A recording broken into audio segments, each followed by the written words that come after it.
মনে বড় আশা ছিল যাব মদিনায়, মনে বড় আশা ছিল যাব মদিনায়। সালাম আমি করব গিয়ে, সালাম আমি করব গিয়ে নবীর রওজায়। মনে বড় আশা ছিল যাব মদিনায়, মনে বড় আশা ছিল যাব মদিনায়। আরব সাগর পাহাড়ি দেব নাইকো আমার তোহরি, পাখি নয় যে উড়ে যাব ডানাতে ভর করি। আশায় আছে সম্বল নাই, কি করি উপায়। মনে বড় আশা ছিল যাব মদিনায়, মনে বড় আশা ছিল যাব মদিনায়। ইশারাতে কে যাও তুমি, কে যাও বে তোহরি, আমায় সঙ্গে নিয়ে নাও নাও ভাই খানি কৃপা করি। সঙ্গে যদি না নাও মোরে গিয়ে মদিনায়,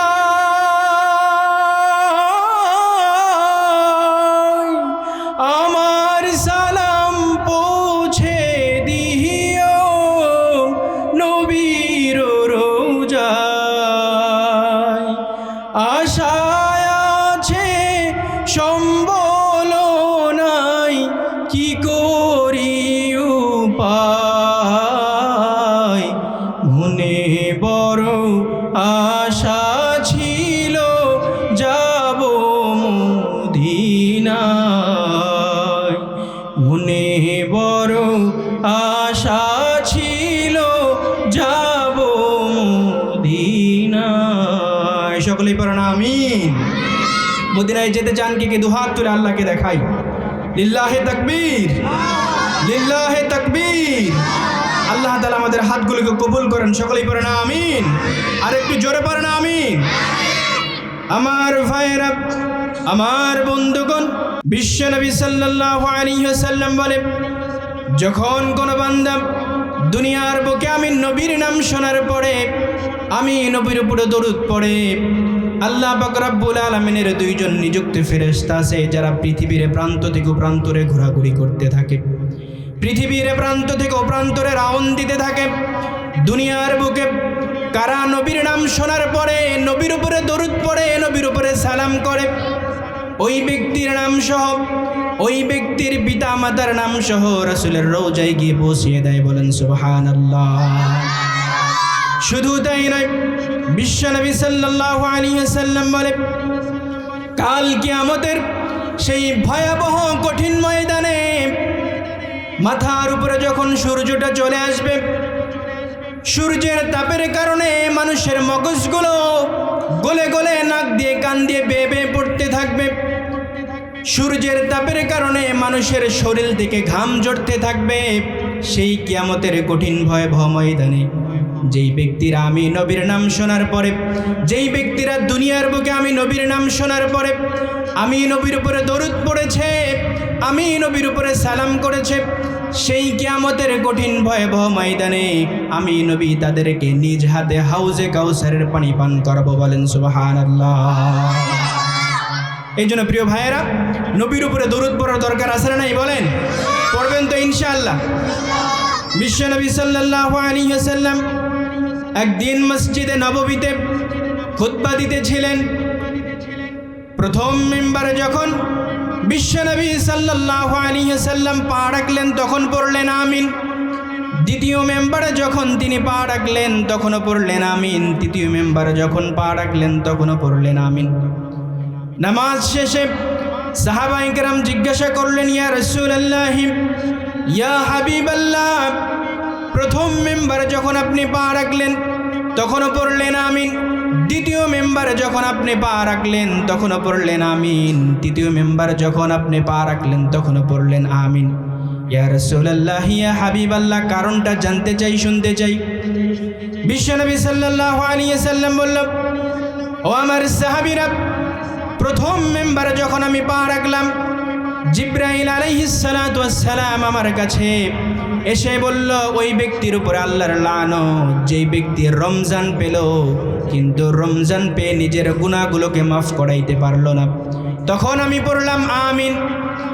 দ্বিতীয় মেম্বারে যখন আমি পা রাখলাম জিবরাইল আলাইহিস সালাতু ওয়াস সালাম আমার কাছে এসে বলল, ওই ব্যক্তির উপর আল্লাহর লানত, যেই ব্যক্তি তার পিতা মাতাকে বার্ধক্য অবস্থায় পেল কিন্তু পিতা মাতার খেদমত করলো না, ওই ব্যক্তির উপর আল্লাহর লানত। তখন আমি পড়লাম আমিন। 3 নম্বর মেম্বারে যখন আমি উঠলাম জিবরাইল আলাইহিস সালাতু ওয়াস সালাম আমার কাছে এসে বলে, ওই ব্যক্তির উপর আল্লাহর লানত, যেই ব্যক্তি স্বয়ং আপনি নবীর নাম শুনল কিন্তু নবীর নাম শোনার পরে দরুদ পড়ল না, ওই ব্যক্তির উপর আল্লাহর লানত। আমি নবী পড়লাম আমিন। এই জন্য প্রিয় ভাইয়েরা, বিশ্বনবী সাল্লাল্লাহু আলাইহি ওয়াসাল্লাম 3টি মেম্বারে যখন দাঁড়ালেন তখনই পড়লেন আমিন। এই জন্য আমার ভাইয়েরা, আমার বন্ধুগণ, নবীর নামে যখনই শুনবেন তখন কি পড়বেন বলেন? সাল্লাল্লাহু আলাইহি ওয়াসাল্লাম পড়বেন তো ইনশাআল্লাহ। আল্লাহ তাআলা আমাদের সকলকে আমল করার তৌফিক দান করেন। সকলেই পড়েন আমিন। সম্মানিত প্রিয় ভাইয়েরা, আমি আপনাদের সম্মুখে কোরআনে কারিম থেকে একটি আয়াতের অংশ তেলাওয়াত করেছি। রাসূলের অসংখ্য অগণিত হাদিস থেকে 2টি হাদিস আপনাদের সম্মুখে পাঠ করেছি। এই বিষয়ে কিছু কথা বলবো ইনশাআল্লাহ তাআলা। ওমা তৌফিকি ইল্লা বিল্লাহ। রব্বুল আলামিন বলেন, ইয়া আইয়ুহাল্লাযীনা আমানু তুবু ইলাল্লাহি তাওবাতান নাসুহা। রব্বুল আলামিন বলো, আমার গোলামেরা, ও আমার ইমানদার বান্দারা, ও আমার বিশ্বাসীরা, ভুল হয়ে যেতে পারে, নাফরমানি করতে পারো, গুনাহের কাজ করতে পারো, গুনাহের উপর অটল থাকা যাবে না, গুনাহের উপরে ধীর থাকা যাবে না। গুনাহের উপর অটল না থেকে, গুনাহের উপরে ধীর না থেকে তুবু ইলাল্লাহি তাওবাতান নাসুহা, আমি রব্বুল আলামিনের কাছে তওবা করো, আমি রব্বুল আলামিনের কাছে ক্ষমা চাও, আমি রব্বুল আলামিনের কাছে মাফ চাও। ক্ষমার মতো ক্ষমা যদি চাইতে পারো তাহলে সব গুনাহগুলোকে মাফ করে দিতে পারেন তিনি একজনকে। আর একটু জোরে বলেন, তিনি কে? এই জন্য আমার ভাইয়েরা, যত গুনাহ করেন না কেন সব সময় আল্লাহর কাছে তওবা করতে হবে, আল্লাহর কাছে ক্ষমা চাইতে হবে। এই জন্য রব্বুল আলামিন বললেন, ইয়া আইয়ুহাল্লাযীনা আমানু তুবু ইলাল্লাহি তাওবাতান নাসুহা। জোরে সরে পড়েন আল্লাহু আকবার। রব্বুল আলামিন বললেন, ও আমার ইমানদার বান্দারা, ভুল করতে পারো, গুনাহের কাজ করতে পারো, শয়তানের ধোকায় পড়ে নাফরমানি করতে পারো, সমস্যা নাই, কিন্তু সেই ভুলের উপর অটল থেকো না, ভুলের উপরে ধীর থেকো না। আমি রব্বুল আলামিনের কাছে ফিরে আসো, আমি রব্বুল আলামিনের কাছে ক্ষমা চাও। ক্ষমার মতো ক্ষমা যদি চাইতে পারো আমি রব্বুল আলামিন তোমার জিন্দেগির গুনাহগুলোকে মাফ করে দেব। বলেন সুবহানাল্লাহ। গুনাহ করি না এরকম কেউ আছেন আপনাদের মধ্যে? কত গুনাহ করি, চলতে ফিরতে উঠতে বসতে সর্ব অবস্থাতেই গুনাহ করি। এই সব কিছু কেউ জানুক আর না জানুক সব কিছু জানেন তিনি কে? চোখটা যখন বন্ধ করেন তখন আপনি আপনার গুনার সম্মুখীন হন যে কত জায়গায় কত গুনাহ করছে। পৃথিবী না জানো আমি তো জানি, আমি কত পাপ করেছি হায়। পৃথিবী না জানো আমি তো জানি, আমি কত পাপ করেছি হায়। আমার পাপের করলে বিচার, বাঁচার আর নাই উপায়। দয়াময় প্রভু মাফ করো আমায়, মাফ করো আমায়। সকলেই পড়েন আমিন। আমাদের গুনাহগুলোকে মাফ করেন তিনি একজনকে, রব্বুল আলামিন বলে, ও আমার বান্দারা আমি হলাম গাফিরুজ যুম, আমি হলাম গুনাহগুলোকে ক্ষমা করনেওয়ালা, আমি হলাম কাবিলুত তওব, আমি হলাম তওবাগুলোকে কবুল করনেওয়ালা। ও আমার বান্দারা, শয়তানের কাজ হলো মানুষকে ওয়াসওয়াসা দেওয়া, শয়তানের কাজ হলো মানুষকে গুনাহের দিকে নিয়ে যাওয়া। শয়তানের ধোঁকায় পড়ে মানুষ গুনাহ করবে, কিন্তু মানুষ গুনাহের উপর অটল থাকবে না, মানুষ গুনাহের উপরে ধীর থাকবে না। আমি রব্বুল আলামিনের কাছে দুহাত তুলে কান্না করবে, আমি রব্বুল আলামিনের কাছে দুহাত তুলে কান্না করবে। আমার বান্দারা আমার কাছে ক্ষমা চাইবে, ক্ষমার মতো ক্ষমা যদি আমার বান্দারা চায়, আমি আমার বান্দার জিন্দেগির গুনাহগুলোকে মাফ করে দেব। বলেন সুবহানাল্লাহ। শয়তান রব্বুল আলামিনকে চ্যালেঞ্জ করে, রব্বুল আলামিন আপনি এত জান্নাত বানিয়ে কি করবেন? আপনি তো আমাকে বিতাড়িত শয়তান হিসেবে ঘোষণা করে দিয়েছেন, আমার জন্য তো আপনি জাহান্নাম তৈরি করে রেখেছেন, আপনি এত জান্নাত দিয়ে কি করবেন? আপনার বান্দাগুলোকে তো আমি জান্নাতে যেতে দেব না, আপনার বান্দাগুলোকে সাথে নিয়েই তো আমি জাহান্নামে যাব। রব্বুল আলামিন বলে, শয়তান তুই আমাকে চ্যালেঞ্জ করস, সারা জীবন তুই আমার বান্দাগুলোকে ধোঁকা দিবি, সারা জীবন তুই আমার বান্দাগুলোকে ওয়াসওয়াসা দিবি, গুনাহের কাজ করাবি। আর আমার বান্দারা একদিন ওয়াজ মাহফিলে এসে আমি রব্বুল আলামিনের কাছে ক্ষমা চাবে, আমি রব্বুল আলামিনের কাছে তওবা করবে, দুহাত তুলে আমি আল্লাহর কাছে তওবা করবে, চোখ দিয়ে অশ্রু ঝরাবে। আমি রব্বুল আলামিন এতটা রহমান, এতটা দয়াবান, আমি আমার বান্দার জিন্দেগির সব গুনাহগুলোকে মাফ করে দেব। বলেন সুবহানাল্লাহ। এই জন্য আমার ভাইয়েরা, আমার বন্ধুগণ, শয়তানের কাজ হলো মানুষকে ধোঁকা দেওয়া, গুনাহের দিকে নিয়ে যাওয়া, গুনাহের কাজ করাবে শয়তান মানুষকে দিয়ে, কিন্তু মানুষেরা গুনাহের উপর অটল থাকবে, মানুষেরা সাথে সাথে তওবা করবে কার কাছে? এই জন্য রব্বুল আলামিন বললেন, ইয়া আইয়ুহাল্লাযীনা আমানু তুবু ইলাল্লাহি তাওবাতান নাসুহা। ও আমার বিশ্বাসীরা, ভুল হয়ে যেতে পারে, গুনাহের কাজ করতে পারো, নিজের নফসের উপরে জুলুম করতে পারো, কিন্তু গুনাহের উপর অটল থেকো না, গুনাহের উপরে ধীরে থেকো না। আমি রব্বুল আলামিনের কাছে তওবা করো, তওবার মতো তওবা যদি করতে পারো, আমি রব্বুল আলামিন তোমাদের জীবনের সব গুনাহগুলোকে মাফ করে দেব। বলেন সুবহানাল্লাহ। রব্বুল আলামিন বলে, আমার গোলামেরা, তোরা যদি গুনাহ না করতি, তোদেরকে ধ্বংস করে দিয়ে দুনিয়ার বুকে আমি এমন একটা জাতিকে সৃষ্টি করতাম, যেই জাতি সকালবেলা গুনাহ করলে দুপুরবেলা আমি রব্বুল আলামিনের কাছে ক্ষমা চাইতো, দুপুরবেলা গুনাহ করলে রাতের বেলা আমি আল্লাহর কাছে ক্ষমা চাইতো, রাতের বেলা গুনাহ করলে দিনের বেলা আমি আল্লাহর কাছে ক্ষমা চাইতো। আর আমি আল্লাহ এতটা রহমান, এতটা দয়াবান, এতটা রহিম, আমি আমার বান্দার জিন্দেগির গুনাহগুলোকে মাফ করে দিতাম। বলেন সুবহানাল্লাহ। এই জন্য প্রিয় ভাইয়েরা, গুনাহ হয়ে যেতে পারে, শয়তানের কাজ হচ্ছে মানুষকে গুনাহের দিকে নিয়ে যাওয়া, মানুষকে ওয়াসওয়াসা দিয়ে গুনাহ করানো। গুনাহ হয়ে যেতে পারে, কিন্তু গুনাহের উপর অটল থাকা যাবে না। তওবা করবেন একজনের কাছে, তিনি কে? বিশ্বনবী সাল্লাল্লাহু আলাইহি ওয়াসাল্লাম বলে, ইয়া আইয়ুহান নাসু তুবু ইলাল্লাহ ফাইন্নী আতুবু ফিল ইয়াউমি মিআতা মাররাতান।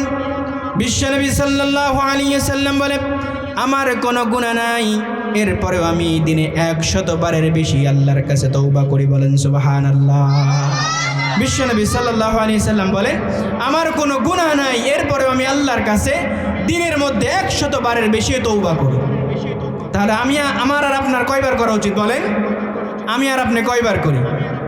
আমি আর আপনি তওবাই রব্বুল আলামিনের কাছে চোখের পানির এত দাম। বিশ্বনবী সাল্লাল্লাহু আলাইহি সাল্লাম বলে, বান্দা যখন গুনাহ করে, বান্দা যখন গুনাহ করার পরে সেই গুনার প্রতি অনুতপ্ত হয়, অনুশোচনা করে, বিশ্বনবী সাল্লাল্লাহু আলাইহি সাল্লাম বলে, বান্দার অনুশোচনার চোখের পানি চোখ দিয়ে বেয়ে বেয়ে নাকের ডগা থেকে জমিনে পড়ার আগে রব্বুল আলামিন ওই ব্যক্তিকে মাফ করে দেয়। বলেন সুবহানাল্লাহ। এই জন্য আমার ভাইরা, আমার বন্ধুগণ, রব্বুল আলামিনের তওবার দরজা সব সময় খোলা। যখনই আপনি তওবা করবেন, আপনার তওবাগুলোকে কবুল করে নেবেন তিনি একজনকে। রব্বুল আলামিনের কাছে বান্দার চোখের পানি এত প্রিয়, বিশ্বনবী সাল্লাল্লাহু আলাইহি সাল্লাম বলে, সব সময় রব্বুল আলামিন বান্দার তওবাগুলোকে কবুল করে, শুধু 2 সময় ছাড়া। বলেন কয় সময়? 2 সময় ছাড়া রব্বুল আলামিন বান্দার তওবাগুলোকে সব সময় কবুল করে। যখনই আপনি তওবা করবেন তখনই আপনার তওবাগুলোকে কবুল করে নেবেন তিনি একজনকে। রব্বুল আলামিন 2 সময় ছাড়া বান্দার তওবাগুলোকে সব সময় কবুল করে। বলেন কয় সময়? 2 সময়। 1 নাম্বার হলো বাদাল গরগর, যখন আপনার মৌতটা কণ্ঠনালীতে চলে আসবে, যখন আপনি মৃত্যু শয্যায় চলে যাবেন, তখন আপনার তওবাগুলোকে আর আল্লাহ কবুল করবে না। ফেরাউনের নাম শুনছেন আপনারা? ফেরাউন যখন লোহিত সাগরে রব্বুল আলামিন ফেরাউনকে যখন ডুবিয়ে মারলেন, ফেরাউন এক পর্যায়ে পানি খাইতে খাইতে যখন তার পেটটা ফুলে বিশাল বড় হয়ে গেল, ফেরাউন তখন বলে, লা ইলাহা ইল্লাল্লাহ মুসা কালিমুল্লাহ, আমি মুসার উপর ঈমান আনলাম। রব্বুল আলামিন বলে, ও ফেরাউন, সময় শেষ, মৃত্যুর সময় আমি রব্বুল আলামিন বান্দার তওবাগুলোকে কবুল করি না। সারা জীবন আমি আল্লাহর নাফরমানি করলি, এত রাজত্ব তোকে দিয়েছিলাম, এত ধন সম্পদ দিয়েছিলাম, এত রাজত্ব তোকে দিয়েছিলাম, এই রাজত্ব থাকা অবস্থায় যদি তোর মতো ফেরাউন যদি আমি রব্বুল আলামিনের কাছে একবার ক্ষমা চাইতো, আমি রব্বুল আলামিনের কাছে একবার মাফ চাইতো, তোর মতো ফেরাউনকেও আমি রব্বুল আলামিন মাফ করে দিতাম। বলেন সুবহানাল্লাহ। তোর মতো ফেরাউন, তোর মতো নাফরমান যদি আমি আল্লাহকে একবার আল্লাহ বলে স্বীকৃতি দিত, তোর মতো নাফরমান যদি আমি আল্লাহর কাছে ক্ষমা চাইতো, তোর মতো ফেরাউনকেও আমি রব্বুল আলামিন মাফ করে দিতাম। বলেন সুবহানাল্লাহ। সাইয়েদনা মুসা আলাইহিস সালাতু ওয়াস সালামের চাচাতো ভাই কারুন, রব্বুল আলামিন কারুনকে অনেক ধন দৌলত দিয়েছিলেন, অনেক টাকা পয়সা দিয়েছিলেন। সাইয়েদনা মুসা আলাইহিস সালাতু ওয়াস সালাম তার চাচাতো ভাইকে বলল, ও আমার চাচাতো ভাই কারুন, আল্লাহ পাক রব্বুল আলামিন তোমাকে যে এত ধন দৌলত দিয়েছে, এত টাকা পয়সা দিয়েছে, এই ধন দৌলত থেকে তুমি আল্লাহর রাস্তায় যাকাত দাও। কারুন বলে, আমার চাচাতো ভাই মুসা, এই ধন দৌলত, এই টাকা পয়সা তোমার আল্লাহ আমাকে দেয় নাই, আমি আমার নিজে পরিশ্রমে নিজ হাতেই টাকা পয়সা কামাইছি। সাইয়েদনা মুসা আলাইহিস সালাতু ওয়াস সালাম বলে, ও আমার চাচাতো ভাই কারুন, তাহলে আল্লাহর আযাবের জন্য প্রস্তুত হয়ে যাও। আল্লাহ পাক রব্বুল আলামিন মুসাকে বলে, ও মুসা, তাড়াতাড়ি সরে যাও, আমি কারুনকে এখনই আযাব দেব। রব্বুল আলামিন যখন কারুনকে আযাব দিতে শুরু করলেন, কারুনের ধন দৌলত সহ সব কিছু সহ যখন রব্বুল আলামিন মাটির নিচে ডাবিয়ে দিতে শুরু করলেন, কারুনকে যখন তার ধন দৌলত সহ পা পর্যন্ত রব্বুল আলামিন ডাবিয়ে দিলেন, কারুন ভাবতেছে হয়তো আমি উঠে যাব। কারুনকে যখন রব্বুল আলামিন মাজা পর্যন্ত ডাবিয়ে দিলেন, কারুন ভাবতেছে হয়তো আমি উঠে যাব। কারুনকে যখন রব্বুল আলামিন গলা পর্যন্ত ডাবিয়ে দিলেন, কারুন তখন বলতে শুরু করলো, আমার চাচাতো ভাই মুসা, আমার যত ধন দৌলত আছে, আমার যত টাকা পয়সা আছে, আমার যত রাজত্ব আছে, আমার যত ধন দৌলত, সব কিছু আমি তোকে আর তোর আল্লাহকে দান করে দিলাম, তাড়াতাড়ি আমাকে বেচা। কারুন বলে, আমার যত ধন দৌলত, আমার যত টাকা পয়সা আছে, সব কিছু তোর আল্লাহ এবং তোকে আমি দিয়ে দিলাম, এখন আমাকে বাঁচা। রব্বুল আলামিন বলো কারুন সময় শেষ, বাদাল গরগরা, যখন মউতটা কণ্ঠনালীতে চলে আসে, যখন মউতটা তোমার কণ্ঠনালীতে চলে আসে, তখন আমি বান্দার তওবাগুলোকে কবুল করি না। অনেক সময় দিয়েছিলাম, অনেক টাকা পয়সা দিয়েছি, অনেক রাজত্ব দিয়েছি, অনেক ধন দৌলত দিয়েছি, তোর মতো কারণ যদি আমি রব্বুল আলামিনকে একবার আল্লাহ বলে স্বীকৃতি দিত, আমার রাস্তায় যদি খরচ করতি, আমার রাস্তায় যদি যাকাত দিতি, তোর মতো কারণকেও আমি রব্বুল আলামিন মাফ করে দিতাম। বলেন সুবহানাল্লাহ। তোর মতো কারণ, তোর মতো নাফরমান, এত ধন দৌলত আমি দিয়েছি, তোর মতো কারণ যদি আমি আল্লাহকে একবার আল্লাহ বলে স্বীকৃতি দিত, আমার রাস্তায় যদি তুই খরচ করতি, আমি রব্বুল আলামিন এতটা রহমান, এতটা দয়াবান, তোর মতো কারণকেও আমি রব্বুল আলামিন ক্ষমা করে দিতাম। বলেন সুবহানাল্লাহ। এই জন্য আমার প্রিয় ভাইয়েরা, আমার বন্ধুগণ, ভুল হয়ে যেতে পারে, নাফরমানি করতে পারেন, শয়তানের ধোঁকায় পড়ে গুনাহ করতে পারেন, কিন্তু গুনাহের উপর অটল থাকা যাবে না।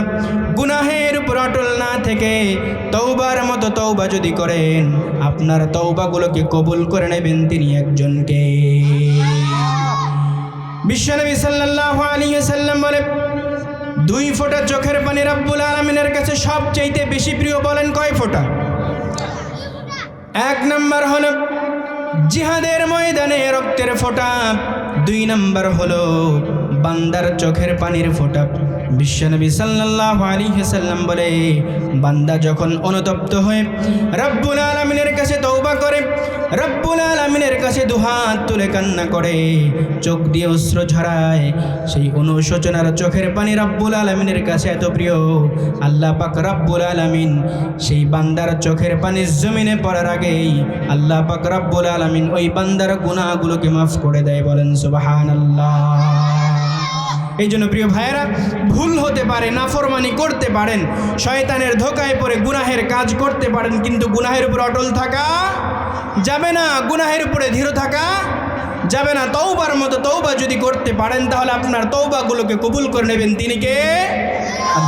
সাইয়েদনা আদম আলাইহিস সালাতু ওয়াস সালাম ভুল করলেন, রব্বুল আলামিন জান্নাত থেকে বের করে দুনিয়ায় পাঠিয়ে দিলেন।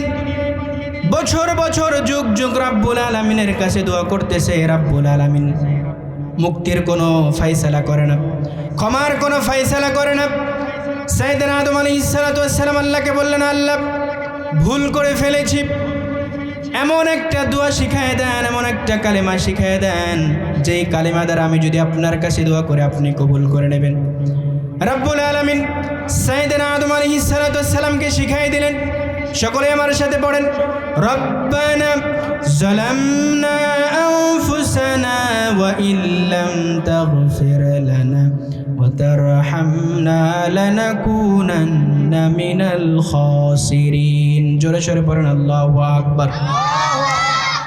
রব্বুল আলামিন নিজের নফসের উপরে জুলুম করে ফেলেছি, গুনাহ করে ফেলেছি, রব্বুল আলামিন আপনি আমাকে ক্ষমা করে দেন। সাইয়েদনা আদম আলাইহিস সালাতু ওয়াস সালাম যখন এই দোয়াটি করে রব্বুল আলামিনের কাছে দুহাত তুলে আল্লাহর কাছে দোয়া করলেন, রব্বুল আলামিন সাইয়েদনা আদম আলাইহিস সালাতু ওয়াস সালামকে মাফ করে দিলেন। বলেন সুবহানাল্লাহ। এই জন্য আমার ভাইয়েরা, আমার বন্ধুগণ, গুনাহ হতে পারে, নাফরমানি করতে পারেন, শয়তানের ওয়াসওয়াসায় গুনাহের কাজ করতে পারেন, নিজের নফসের উপরে জুলুম করতে পারেন, কিন্তু গুনাহের উপর অটল থাকা যাবে। রব্বুল আলামিন বললেন, ইয়া আইয়ুহাল্লাযীনা আমানু তুবু ইলাল্লাহি তাওবাতান নাসুহা। ও আমার বিশ্বাসীরা, ও আমার গোলামেরা, ও আমার বান্দারা, নাফরমানি করতে পারো, গুনাহের কাজ করতে পারো, কিন্তু গুনাহের উপর অটল থেকো না। গুনাহের উপর অটল না থেকে আমি আল্লাহর কাছে ক্ষমা চাও, আমি আল্লাহর কাছে মাপ চাও। মাফ চাওয়ার মতো মাপ যদি চাইতে পারো, আমি রব্বুল আলামিন তোমার জিন্দেগির গুনাহগুলোকে মাফ করে দেবে। বলেন সুবহানাল্লাহ। আল্লাহর নবীর সাহাবীরা কেমন তওবাকারী ছিলেন, তারা তো গুনাহ করতেনই না। যখন গুনাহ হয়ে যেত, ছোট কোনো গুনাহ হয়ে যেত, তখনই তারা তওবা করতেন।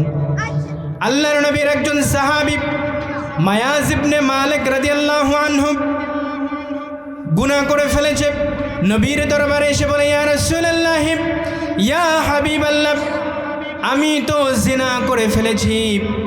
এই কথাটি যখন রাসূলের কানে বললেন, রাসূল তার থেকে মুখ ফিরিয়ে নিলেন। দ্বিতীয়বার বললেন, ইয়া রাসূলুল্লাহ, আমি তো জিনা করে ফেলেছি। দ্বিতীয়বারও রাসূল তার থেকে মুখ ফিরিয়ে নিলেন আর বললেন, যাও যাও, আল্লাহর কাছে তওবা করো, আল্লাহ তোমাকে মাফ করে দেবে। তৃতীয়বার বললেন, ইয়া রাসূলুল্লাহ, আমি তো জিনা করে ফেলেছি।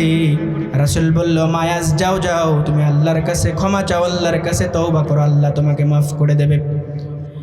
এই কথা শুনে মায়াজ রাদিয়াল্লাহু তাআলা আনহু চলে গেলেন।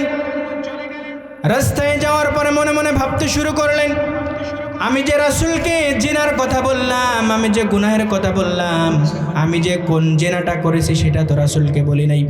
কারণ জেনার তো অনেক প্রকার হয়ে থাকে, অনেক প্রকার রয়েছে জেনার। হাতের জেনা রয়েছে, পায়ের জেনা, জবানের জেনা, অঙ্গ প্রত্যঙ্গের জেনা রয়েছে, কিন্তু আমি যে কোন জেনাটা করেছি সেটা তো রাসূলকে বলি নাই। আবার চলে গেলেন রাসূলের দরবারে, বললেন, ইয়া রাসূলুল্লাহ, আমি তো জেনা করে ফেলেছি। রাসূল বললেন, ও মায়াজ, কি বলতে চাও? মালিক ইবনে মায়াজ রাদিয়াল্লাহু তাআলা আনহু বললেন, ইয়া রাসূলুল্লাহ, ইয়া হাবিবাল্লাহ, বৈধ স্বামী স্ত্রী যেই কাজটা করে আমি তো সেটা অবৈধভাবে করে ফেলেছি। আমি তো নিজের নফসের উপরে জুলুম করে ফেলেছি, আমি তো জিনা করে ফেলেছি, আমি তো বড্ড জালেম হয়ে গিয়েছি। রাসূলুল্লাহ সাল্লাল্লাহু আলাইহি ওয়াসাল্লাম সাহাবায়ে কেরামদেরকে বললেন, আমার সাহাবীরা, দেখো তো মায়াজ কি পাগল হয়ে গেল কিনা। সাহাবায়ে কেরাম বলে, ইয়া রাসূলুল্লাহ, মায়াজের গোত্রের লোক আছে, তাদেরকে জিজ্ঞাসা করলাম, মায়াজ তো পাগল হয় নাই। রাসূল বললেন, ও আমার সাহাবীরা, দেখো তো মায়াজ কি মদ পান করেছে কিনা। সাহাবায়ে কেরাম বললেন, ইয়া রাসূলুল্লাহ, মায়াজ তো মদ পান করে নাই। রাসূলুল্লাহ সাল্লাল্লাহু আলাইহি ওয়াসাল্লাম মায়াজকে বললেন, ও মায়াজ, তাহলে আমি এখন কি করতে পারি তুমি আমাকে বলো। মায়াজ বললেন, ইয়া রাসূলুল্লাহ, শরীয়তের যেই হুকুম সেই হুকুমটাই আপনি আমার উপরে কার্যক্রম করেন। বিবাহিত অবস্থায় যদি কোনো ব্যক্তি জেনা করে তার শাস্তি হলো মৃত্যুদণ্ড। সাহাবায়ে কেরামদেরকে ঘোষণা করে দিলেন, আমার সাহাবীরা, মায়াজের মৃত্যুদণ্ড, মায়াজকে গর্ত খনন করে মায়াজকে পাথর মেরে হত্যা করে ফেলো। মায়াজকে পাথর মারা হলো, মায়াজকে হত্যা করা হলো। মায়াজের হত্যা করার পরে রাসূলুল্লাহ সাল্লাল্লাহু আলাইহি ওয়াসাল্লাম নিজ হাতে মায়াজকে গোসল করিয়ে নিজ হাতে নিজেই তার জানাজা পড়িয়ে নিজেই তাকে দাফন করলেন। দাফন শেষে যখন রাসূল চলে আসবেন, মায়াজের কবরের সামনে দুই ব্যক্তি বলতেছিল, মায়াজ কত বোকা, মায়াজ কত বোকা। মায়াজ চাইলে নিজের গুনাহটাকে গোপন রাখতে পারত। মায়াজকে আল্লাহ রাব্বুল আলামিন নিজের গুনাহটাকে গোপন রাখার মতো সুযোগ দিয়ে দিয়েছিল, কিন্তু মায়াজ নিজের গুনাহটাকে স্বীকৃতি দিয়ে নিজের জন্য মৃত্যুদণ্ড নিয়ে আসলো। মায়াজ কত বোকা। এই কথাটি রাসূল শুনল। শোনার পরে সেখানে রাসূল তাদেরকে কিছু বলল না। বেশ কিছু দূরে যাওয়ার পরে একটা মরুভূমির সামনে দেখল একটা গাদা মরে পড়ে আছে। সেই গাদার সামনে দাঁড়িয়ে সেই দুই ব্যক্তিকে ডাকল। দুই ব্যক্তিকে ডেকে বলল, কে সেই দুই ব্যক্তি যারা মায়াজের কবরের সামনে গিয়ে এই কথাগুলো বলতেছিলাম? সেই দুই ব্যক্তি রাসূলের কাছে এসে বলল, ইয়া রাসূলুল্লাহ, ইয়া হাবিবাল্লাহ, আমরা সেই দুই ব্যক্তি। বিশ্বনবী সাল্লাল্লাহু আলাইহি ওয়াসাল্লাম বললেন, তোমরা তোমার ভাই মায়াজের গোশত ভক্ষণ করেছো, তোমরা এই মরা গাদার গোশত খাও। সেই দুই ব্যক্তি বলল, ইয়া রাসূলুল্লাহ, মরা গাদার গোশত খাওয়া যায় নাকি? রাসূল বলল, তোমরা যে মায়াজের কবরের সামনে গিয়ে তার নামে গীবত করতেছিলা, তোমরা তো তোমার ভাইয়ের গোশত ভক্ষণ করেছো, তোমরা এখন এই মরা গাদার গোশত খাও। তোমরা হয়তো দেখতেছো, তোমাদের চোখে হয়তো মায়াজ বড্ড ভুল করে ফেলেছে। মায়াজ হয়তো নিজের মৃত্যুদণ্ড নিজেই নিয়ে এসেছে। মায়াজ হয়তো নিজের গুনাহটাকে স্বীকৃতি দিয়ে এটা বড় ভুল করে ফেলেছে।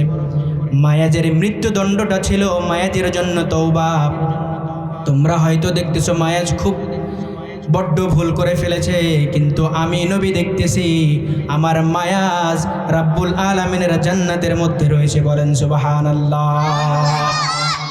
শুধু তাই নয়, মায়াজের তওবাকে যদি আমার গোটা উম্মতের মধ্যে যদি বন্টন করে দেওয়া যায়, আমার গোটা উম্মতের জন্য এই মায়াজের তওবাটা যথেষ্ট হয়ে যাবে। বলেন সুবহানাল্লাহ।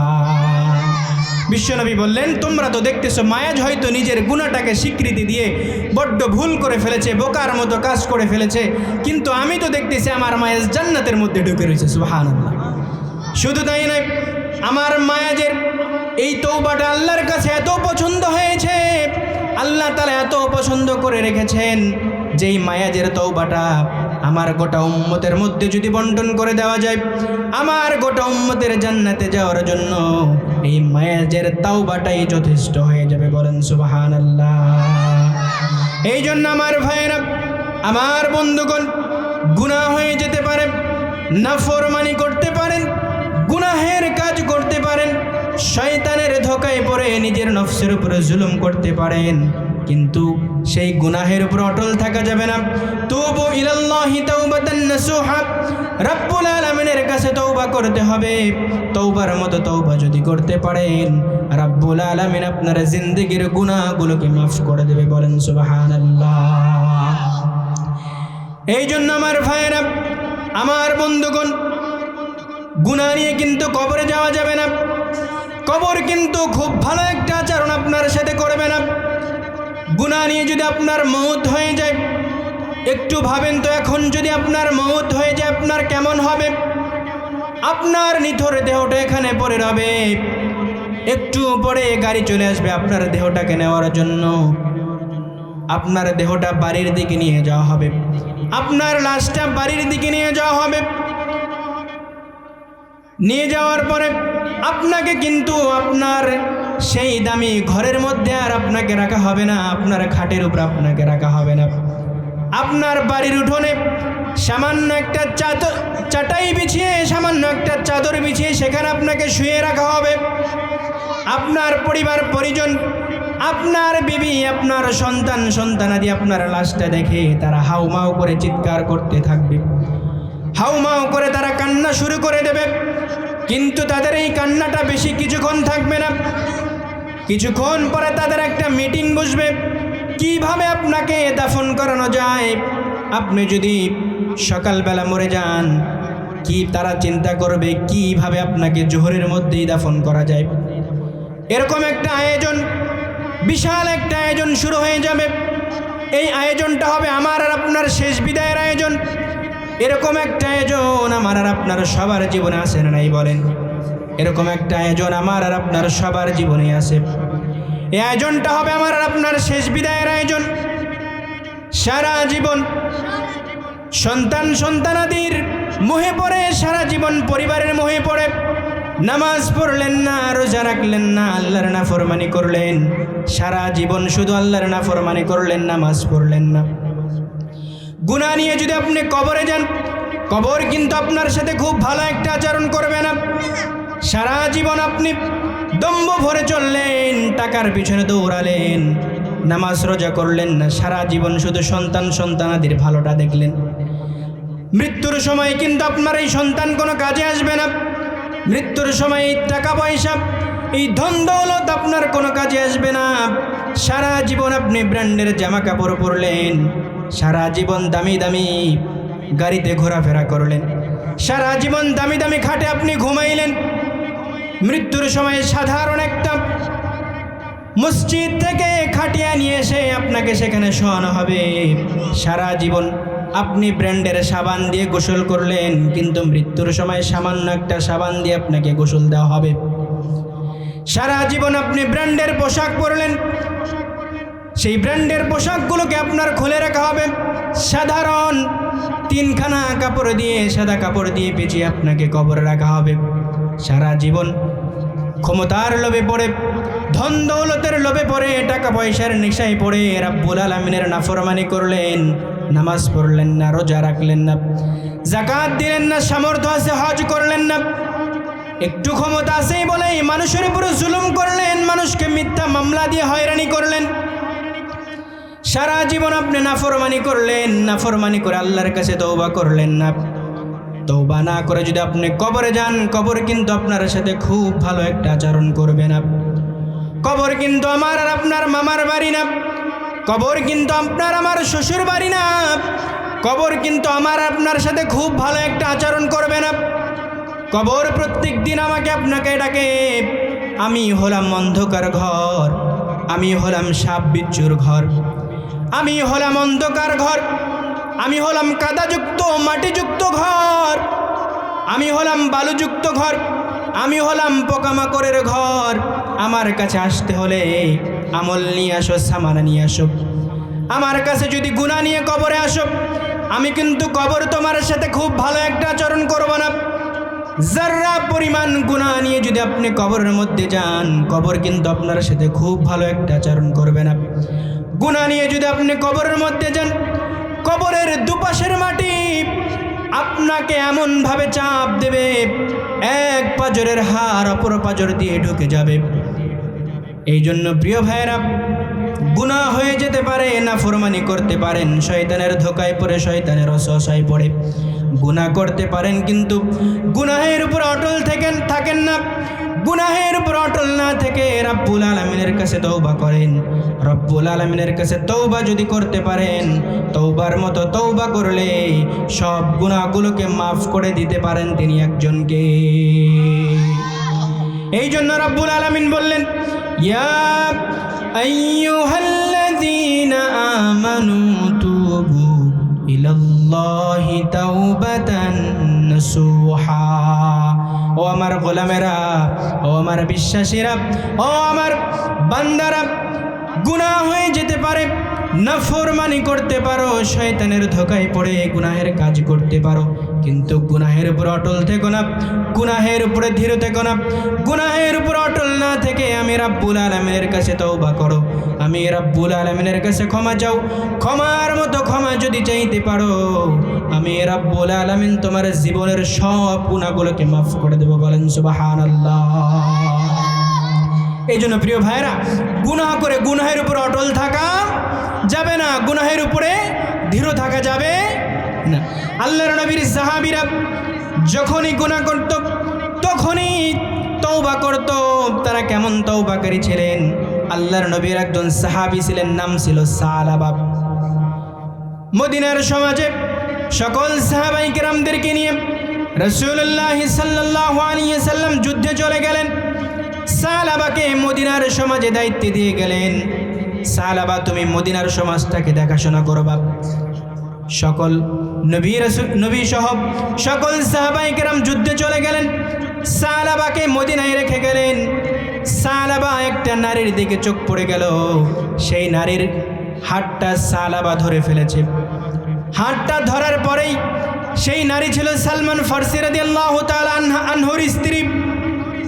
সালমান ফারসি রাদিয়াল্লাহু তাআলা আনহুর স্ত্রী বললেন, ও সালাবা, তুমি না আল্লাহর সাচ্চা বান্দা, তুমি তো নবীর সাচ্চা একজন সাহাবী, তুমি তো বড্ড জালেম হয়ে গেলে, তুমি তো তোমার ভাইয়ের আমানত রক্ষা করতে পারলা না, তুমি তো আমার দিকে খারাপ নজরে হাত বাড়াইলা, তুমি তো তোমার ভাইয়ের আমানত নষ্ট করলা, তুমি তো বড্ড জালেম হয়ে গিয়েছো, তুমি তো গুনাহগার হয়ে গিয়েছো। এই কথাটি যখন সালাবাকে বলল, সালাবার সাথে সাথে হাতটা ছেড়ে দিয়ে মদিনা থেকে দৌড়ে দৌড়ে একটা পাহাড়ের চূড়ায় চলে গেল। পাহাড়ের চূড়ায় গিয়ে রব্বুল আলামিনের কাছে দোয়া করতেছে আর কান্না করতেছে, ইয়া রব্বুল আলামিন, আমি তো নিজের নফসের উপরে জুলুম করে ফেলেছি, আমি তো অন্যায় করে ফেলেছি, আমি তো গুনাহের কাজ করে ফেলেছি, আমি তো আমার ভাইয়ের আমানতের খেয়ানত করে ফেলেছি। রব্বুল আলামিন, আপনি যদি মাফ না করেন, আমাকে মাফ করার মতো কেউ নাই। বেশ কিছুদিন যাওয়ার পরে যুদ্ধ শেষ হয়ে গেল। রাসূলুল্লাহ সাল্লাল্লাহু আলাইহি ওয়াসাল্লাম সাহাবায়ে কেরামদেরকে নিয়ে মদিনায় চলে আসলেন। আসার পরে সালমান ফারসি রাদিয়াল্লাহু তাআলা আনহু তার স্ত্রীকে বলল, আমার স্ত্রী, আমার বন্ধু সালাবা কোথায়? সালাবা, আমার বন্ধু সালাবা কোথায়? সালমান ফারসির স্ত্রী বলল, আপনার বন্ধু তো বড্ড জালেম হয়ে গিয়েছে, আপনার বন্ধু তো গুনাহের কাজ করে ফেলেছে, আপনার বন্ধু তো আমার দিকে খারাপ নজরে তাকায়, আপনার বন্ধু তো আমার দিকে খারাপ নজরে হাতটা বাড়ায় দেয়। সালমান ফারসি রাদিয়াল্লাহু তাআলা আনহু তার স্ত্রীকে বললেন, ও আমার স্ত্রী, আমার বন্ধু সালাবা কোথায়? তার স্ত্রী বললেন, আপনার বন্ধু তো বড্ড জালেম হয়ে গিয়েছে, সে তো গুনাহের নজরে আমার দিকে তাকায়, সে তো খারাপ নজর আমার দিকে হাতটা বাড়ায় দেয়। সালমান ফার্সি বললেন, আমার বন্ধু এখন কোথায় তুমি কি জানো নাকি? সালমান ফার্সি রাদিয়াল্লাহু তাআলা আনহুর স্ত্রী বলে, আপনার বন্ধু এখন কোথায় এটা আমি জানি না, আপনার বন্ধুকে আপনি খুঁজে নিয়ে আসেন। সালমান ফার্সি রাদিয়াল্লাহু তাআলা আনহু মদিনা থেকে চলে গেলেন, সালাবাকে খুঁজতে খুঁজতে পাহাড়ের চূড়ায় চলে গেলেন। গিয়ে দেখেন সালমান ফার্সি সালাবা সেখানে বসে আল্লাহর কাছে দোয়া করতেছে আর কান্না করতেছে। ও রব্বুল আলামিন, আমি তো গুনাহ করে ফেলেছি, আমি তো নিজের নফসের উপরে জুলুম করে ফেলেছি, আপনি আমাকে ক্ষমা করে দেন, আপনি আমাকে মাফ করে দেন। সালমান ফার্সি রাদিয়াল্লাহু তাআলা আনহু পিছন থেকে গিয়ে তার হাতটা ধরে ফেললেন, বললেন, ও আমার বন্ধু সালাবা, চলো চলো মদিনায় চলো।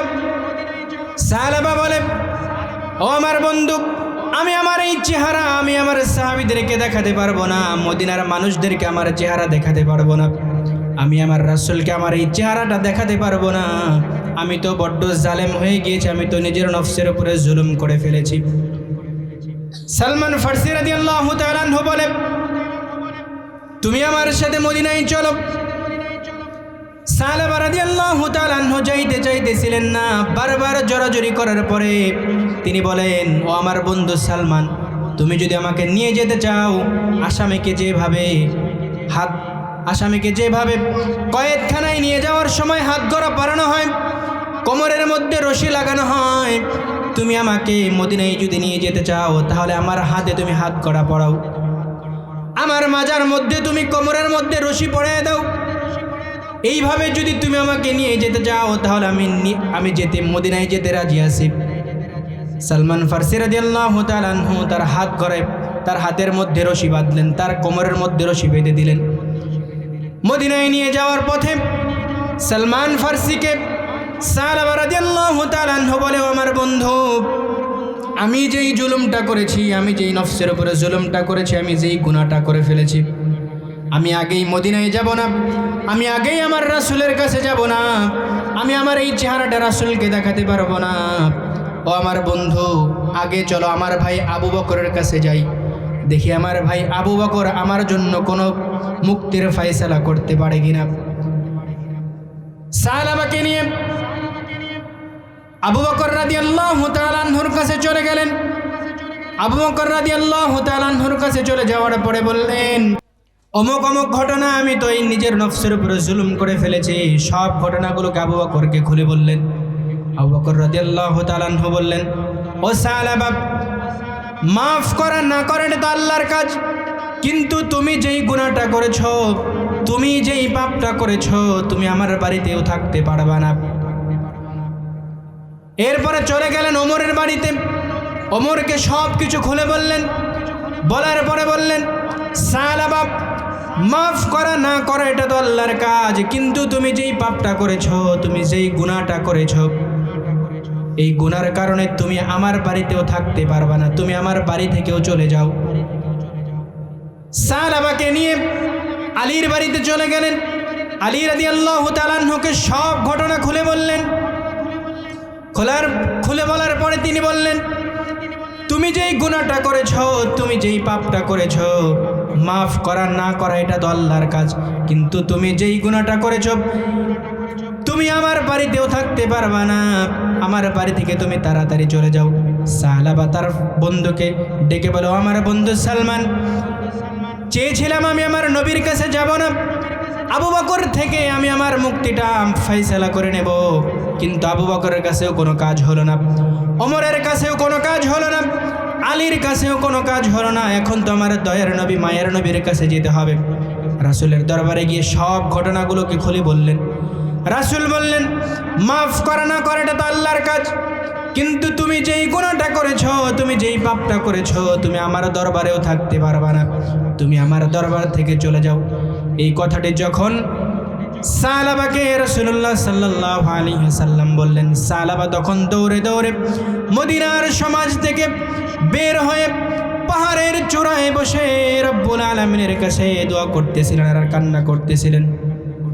রব্বুল আলামিন, আমি তো নফসের উপরে জুলুম করেছি, আমি তো নিজের গুনাহে, আমি তো গুনাহের কাজ করে ফেলেছি। আবু বকরের দরবারে গেলাম, আবু বকর আমার কোনো মুক্তির ফয়সালা করতে পারলো না। আমার ভাই ওমরের কাছে গেলাম, আমার ভাই কোনো মুক্তির ফয়সালা করতে পারলো না। আমার ভাই আলীর কাছে গেলাম, আমার ভাই আলী আমার জন্য কোনো মুক্তির ফয়সালা করতে পারলো না। স্বয়ং আমার দয়ার নবী মায়ের নবীর দরবারে চলে গেলাম, আমার দয়ার নবী মায়ের নবী আমার মুক্তির কোনো ফয়সালা করতে পারলো না। ইয়া রব্বুল আলামিন, আপনি যদি ক্ষমা না করেন, আপনি যদি মাফ না করেন, তাহলে আমি কার দরবারে যাব? এই মদিনার সমাজে কত মানুষ তাদের বিবিদেরকে নিয়ে ঘুমায়, কত মানুষ তাদের সন্তানদেরকে নিয়ে ঘুমায়, কিন্তু আমি আমার সন্তানদেরকে নিয়ে ঘুমাইতে পারি না। আমি তো আমার নফসের উপরে জুলুম করে ফেলেছি, আমি তো গুনাহের কাজ করে ফেলেছি। আপনি যদি আমাকে মাফ না করেন, তাহলে আমার কোনো যাওয়ার পথ নাই। একদিন, 2 দিন, 3 দিন যাওয়ার পরে জিবরাইল আলাইহিস সালাতু ওয়াস সালাম নবীর কাছে চলে আসলেন। আসার পরে বলেন, ইয়া রাসূলুল্লাহ, আপনার সাহাবা কোথায়? আপনার সাহাবাকে তো দেখি না। তাড়াতাড়ি যান, আপনার সাহাবাকে খুঁজে নিয়ে আসেন। রাসূলুল্লাহ সাল্লাল্লাহু আলাইহি সাল্লামের কাছে জিবরাইল চলে আসলেন সাহাবার জন্য। মসজিদে নববীতে রাসূলুল্লাহ সাল্লাল্লাহু আলাইহি সাল্লাম এসে বললেন, আমার সাহাবীরা, রব্বুল আলামিন স্বয়ং জিবরাইল আলাইহিস সালাতু ওয়াস সালামকে আমার কাছে পাঠিয়ে দিয়েছেন, তোমরা যাও তাড়াতাড়ি সাহাবাকে খুঁজে নিয়ে আসো। সাহাবাকে খোঁজার জন্য হযরতে ওমর ফারুক, আবু বকর সহ, আলী সহ, সালমান ফারসি রাদিয়াল্লাহু তাআলা আনহুম সহ সকল সাহাবী সাহাবাকে খোঁজার জন্য চলে গেলেন। মদিনার সমাজ থেকে পার হয়ে পাহাড়ের চূড়ায় গিয়ে দেখলেন একজন রাখাল সেখানে ছাগল চড়ায়। সেই রাখালকে বলল, এমক অমুক লোককে তোমরা দেখেছো কিনা? তার নাম হলো সালাবা।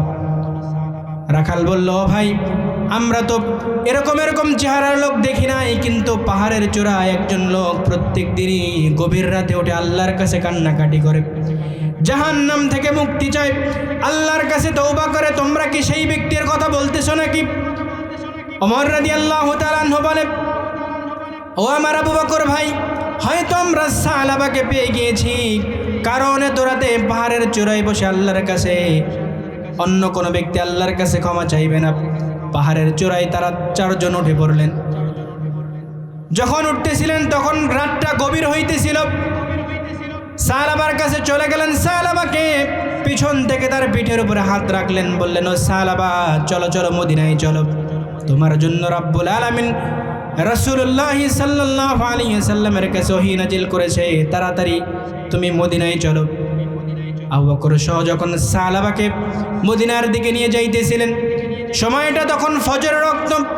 রাসূলুল্লাহ সাল্লাল্লাহু আলাইহি সাল্লাম ফজরের নামাজের ইমামতি করতেছিলেন।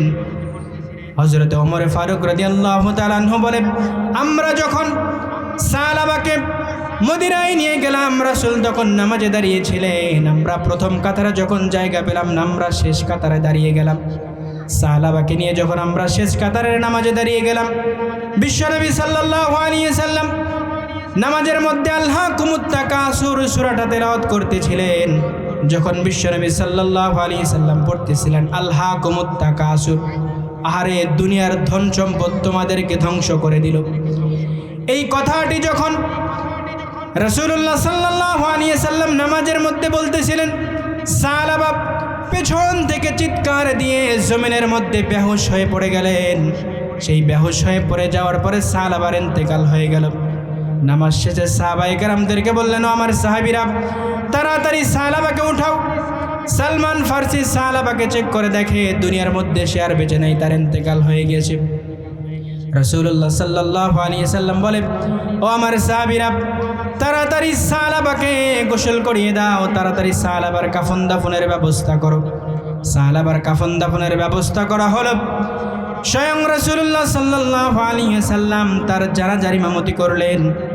রাসূলুল্লাহ সাল্লাল্লাহু আলাইহি সাল্লাম যখন জানাজার ইমামতি শেষ করে যখন তিনি বাড়ির দিকে চলে আসতেছিলেন, তখন তিনি তার পায়ের বৃদ্ধাঙ্গুলের উপরে ভর করে যাইতেছিলেন।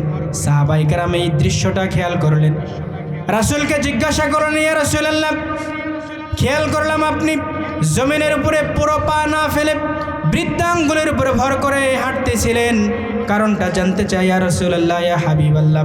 সাহাবায়ে কেরামের কথার জবাবে রাসূল বললেন, ও আমার সাহাবীরা, সালাবাকে যখন জানাজায় নিয়ে যাইতেছিলাম, সালাবাকে যখন কবরের দিকে নিয়ে যাইতেছিলাম, রব্বুল আলামিন সালাবার তওবার প্রতি এত খুশি হয়েছে, যার কারণে রব্বুল আলামিন আসমান থেকে এত পরিমাণ ফেরেশতা নাজিল করতেছে, যাদের ফেরেশতার পরের কারণে আমি রাসূল আমার পুরা পাটা ফেলতে পারতেছিলাম না। সাহাবায়ে কেরামের এই কথার জবাবে রাসূল যখন বললেন, সালাবাকে যখন আমি নিয়ে যাইতেছিলাম, সালাবার প্রতি এত খুশি হয়ে আল্লাহ পাক রব্বুল আলামিন এত পরিমাণ ফেরেশতা আল্লাহ পাক রব্বুল আলামিন জমিনের মধ্যে নিযুক্ত করে দিয়েছিলেন, যাদের কারণে আমি আমার পাগুলো জমিনের মধ্যে ফেলতে পারতেছিলাম না। এই জন্য আমার ভাইয়েরা, আমার বন্ধুগণ, গুনাহ হয়ে যেতে পারে, নাফরমানি করতে পারেন, নাফরমানি হয়ে যেতে পারে, শয়তানের ধোকায় পড়ে গুনাহের কাজ করতে পারেন, কিন্তু গুনাহের উপর অটল থাকা যাবে না। তুবু ইলাল্লাহি তাওবাতান নাসুহা, রব্বুল আলামিনের কাছে তওবা করতে হবে। তওবার মতো তওবা যদি আপনি করতে পারেন, সব গুনাহগুলোকে আল্লাহ রব্বুল আলামিন মাফ করে দেবে। এই জন্য প্রিয় ভাইয়েরা, গুনাহ হয়ে যেতে পারে, শয়তানের ধোকায় পড়ে আপনি গুনাহ করতে পারেন, কিন্তু গুনাহের উপর অটল থাকা যাবে না, গুনাহের উপরে দৃঢ় থাকা যাবে না। শয়তানের কাজ হচ্ছে ধোকা দেওয়া, শয়তানের কাজ হচ্ছে মানুষকে ওয়াসওয়াসা দেওয়া, গুনাহের দিকে নিয়ে যাওয়া। বিশ্বনবী সাল্লাল্লাহু আলাইহি ওয়াসাল্লাম বলে, কুল্লু বনি আদম খাত্তাউন ওয়া খায়রুল খাত্তাইনা মিনাত তাওয়াবুন, প্রত্যেক বনি আদমই হচ্ছে গুনাহগার, আর প্রত্যেক বনি আদম যারা গুনাহ করে, সেই গুনাহগারের মধ্যে যারা আল্লাহর কাছে তওবা করে, যারা আল্লাহর কাছে ক্ষমা চায়, আল্লাহর কাছে মাপ চায়, সেই ব্যক্তিরাই হলো আল্লাহর কাছে সবচাইতে প্রিয়। এই জন্য প্রিয় ভাইয়েরা, গুনাহ করতে পারেন, গুনাহের উপর অটল থাকা যাবে না, গুনাহের উপর অটল থাকা যাবে না। তওবা করবেন কার কাছে? আল্লাহর কাছে। আল্লাহ তাআলা আমাদের যেই কথাগুলোকে বললাম, আল্লাহ তাআলা আমাদের সকলকেই আমল করার তৌফিক দান করেন। সকলেই পড়েন আমিন। ওয়া আখিরি দাওয়ানা আলহামদুলিল্লাহি রাব্বিল আলামিন। আসসালামু আলাইকুম ওয়া রাহমাতুল্লাহ।